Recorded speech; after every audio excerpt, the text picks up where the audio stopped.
gimana kabarnya? Semoga semua dalam keadaan sehat dan happy-happy ya. Kangen banget, udah lama gak bikin video dan upload. Dan kali ini kami mau cerita perjalanan kami di awal bulan Juli lalu ke Jogja. Oh iya, sebelumnya mohon bantuannya untuk subscribe dulu channel ini ya teman-teman. Dan ikut kami staycation, makan-makan, dan jalan-jalan ke tempat wisata untuk keluarga. Kali ini keluarga nginep di mana? Ke Jogja dalam rangka ikut acara Jambore Nasionalnya Fort Everest Club Indonesia 2024 yang diadakan di Jogja. Kami ikutan touring bareng dengan teman-teman dari FFC Bogoraya. Dan jadi kami itu berangkat jam 8 malam, kemudian bertemu di rest area untuk kemudian berangkat konvoy bersama. Yang namanya konvoy bareng-bareng pasti banyak berhenti istirahat, makan, dan kumpul-kumpul ya. Karena justru di situ serunya. Kami menikmati perjalanan bersama-sama. Jadi kami baru sampai Jogja itu keesokan harinya jam 4 sore.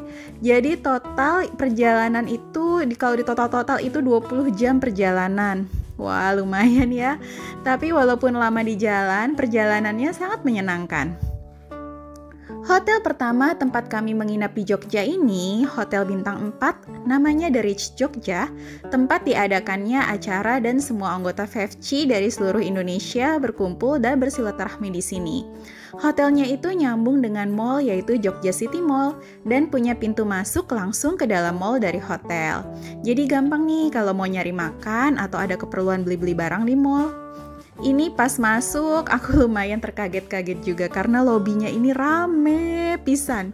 Penuh sama member FFC dari Sabang sampai Merauke. Nah, menunggu giliran check-in yang diurus sama ketua chapter masing-masing. Walaupun penuh, tapi welcome drinknya kayaknya ini direfill terus sama pihak hotel. Soalnya kami yang datang sore juga masih kebagian.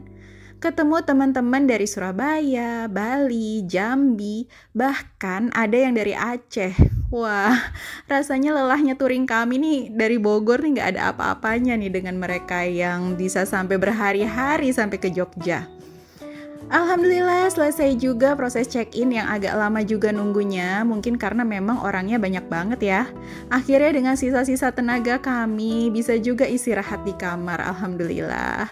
Kamarnya luas, ini kalau aku lihat di online travel agent, tipe kamar ini namanya Deluxe Twin Room. Harganya sekitar 580 ribuan, include breakfast kalau lihat di OTA ya. Karena kami itu mesennya agak beda kali ini dari biasanya. Biasanya kami mesen via Agoda, tapi kali ini karena ikut event jadi via panitia. Kasur twinnya juga cukup besar, cukup banget buat kami berlima. Interiornya didominasi sentuhan tradisional dari furniture-furniturnya yang dominan warna kayu. Kain batik di atas kasur dan bentuk lampunya juga antik nih. Ada juga kulkas mini yang terletak di bawahnya meja dengan teko listrik dan 2 cangkir, juga complimentary 2 botol air mineral. Ada lemari dengan hanger untuk menggantung baju dan menyimpan koper kita. Kemudian ada TV, cermin, kotak tisu, dan lampunya memang temaram kayak gini nih. Ini cocok untuk beristirahat ya. Sekarang kita buka tirai yuk teman-teman, dan kita lihat view kota Jogja dari lantai 19.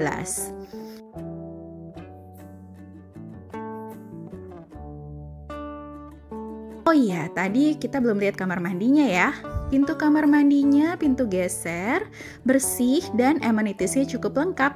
Ada sikat gigi 2 pieces, shower cap, sisir, cotton bud, dan sanitary bag. Ada hair dryer juga, handuknya juga bersih, dapat 2 handuk, shower dengan water heater, dan alhamdulillah nggak ada masalah air. Air hangatnya berfungsi baik, dan debit airnya juga deres. Dan senangnya juga karena ada akses pintu masuk langsung dari hotel ke mall, jadi kita sempat main-main nih ke Jogja City Mall. Untuk fasilitas hotelnya, mohon maaf aku nggak terlalu explore banget nih teman-teman, karena kami kesini untuk mengikuti Jambore Nasional, jadi kami nih cuma ngikutin rundown acara aja bersama teman-teman FFC yang lain. Dan kebetulan juga karena ada acara, jadi semua tempat di hotel ini rasanya tuh penuh.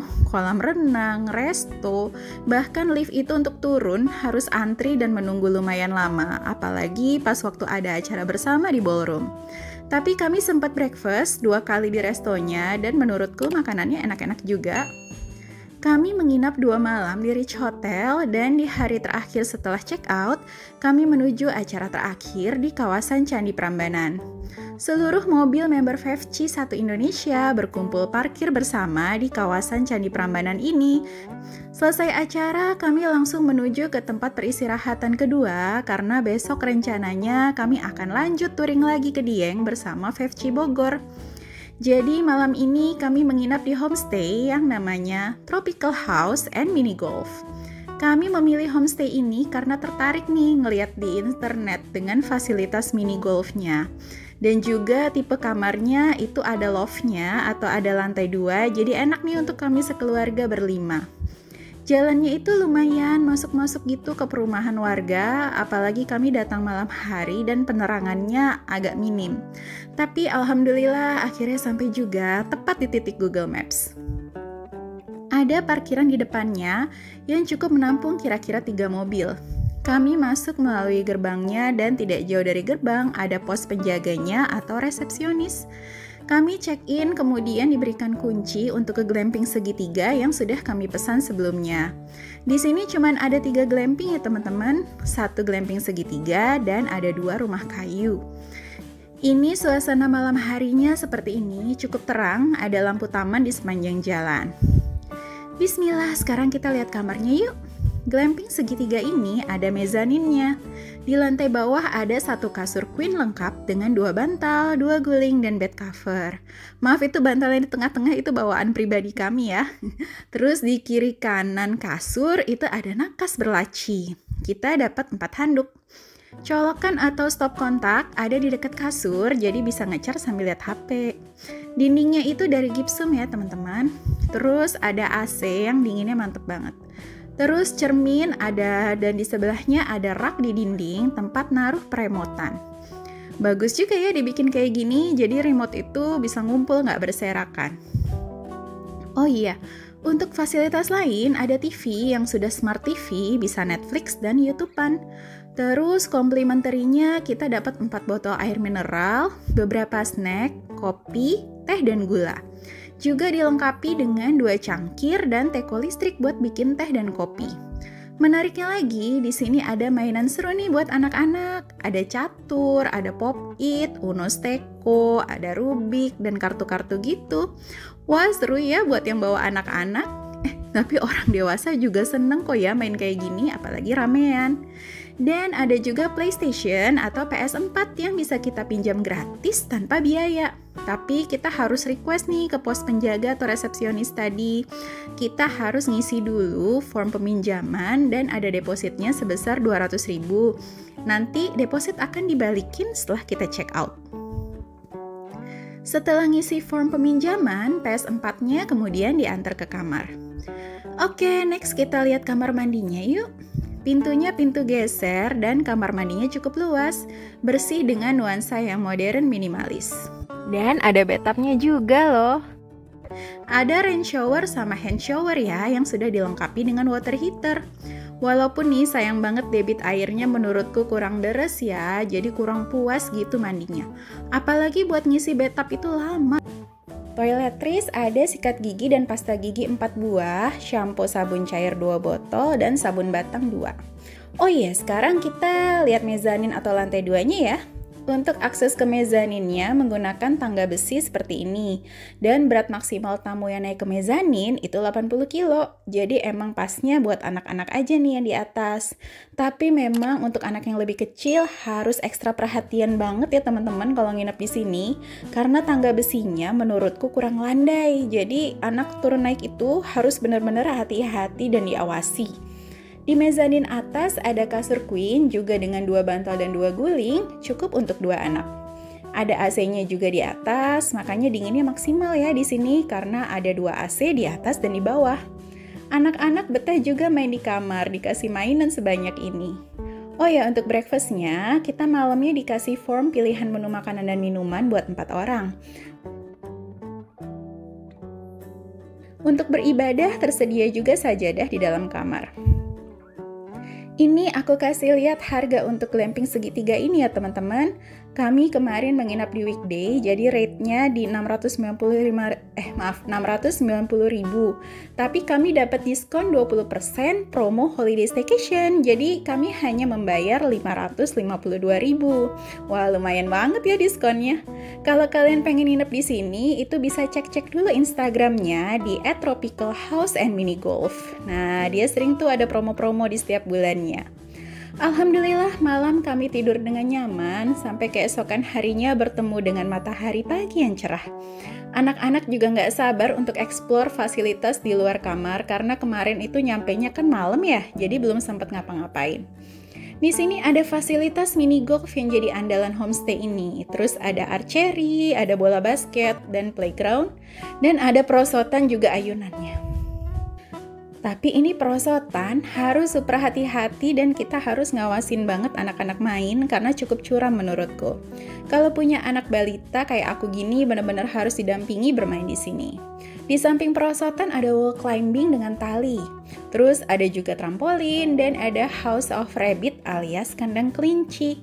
Kalau dari segi fasilitas dan harganya, aku bilang worth banget Tropical House and Mini Golf ini. Punya banyak fasilitas apalagi untuk bermain anak. Tapi sayangnya perawatannya kurang maksimal. Kayak archery misalnya itu ya, target panahnya itu udah robek-robek, jadi kita nggak bisa mainin. Untuk trampolin kondisinya juga udah rusak, dan untuk ring basket ringnya juga udah meleot hampir copot. Sayang banget jadinya untuk maintenance-nya ya. Harapannya sih bisa diperbaiki lagi sehingga tamu bisa maksimal memanfaatkan fasilitas yang sudah ditawarkan. Dari segi harga dan banyaknya fasilitas yang bisa dinikmati di sini is a good deal menurutku. Nah, kalau untuk mini golfnya ini masih bagus dan rapih ya. Alhamdulillah kita bisa main sepuasnya. Untuk mulai main, kita bisa request stick golfnya di resepsionis. Oh iya, kalau ini rumah kayunya ya, letaknya ada di depan playground. Ada rumah kayu 1 untuk 4 orang dan rumah kayu 2 dengan kapasitas untuk 6 orang. Untuk price list dan fasilitas bisa teman-teman pause aja untuk lihat lebih jelas ya. Untuk sarapan menurutku standar aja ya, nggak terlalu istimewa, tapi porsinya cukup banyak dan mengenyangkan. Kita bisa sarapan di meja kursi berpayung ini sambil menikmati suasana outdoor. Sekali lagi untuk anak-anak balita harap berhati-hati karena kursinya ini ringan. Jadi qadarullah anak balitaku ada insiden terbentur meja karena kursinya itu doyong ke depan setelah berat badannya bertumpu di pinggir kursi. Insya Allah jadi pembelajaran kami ke depan untuk selalu berhati-hati di mana saja. Oke, terima kasih teman-teman sudah menonton video ini. Yang mau nambahin info atau tanya-tanya, silahkan langsung ketik di kolom komen ya. Mohon bantuannya untuk subscribe dulu channel ini dengan mengklik tombol di tengah. Dan jangan lupa juga nyalakan loncengnya dan klik video di kiri dan kanan juga untuk rekomendasi tempat jalan-jalan lainnya. Aku doain sobat nginep selalu sehat dan lancar rezekinya. Dan sampai jumpa di video berikutnya. Assalamualaikum.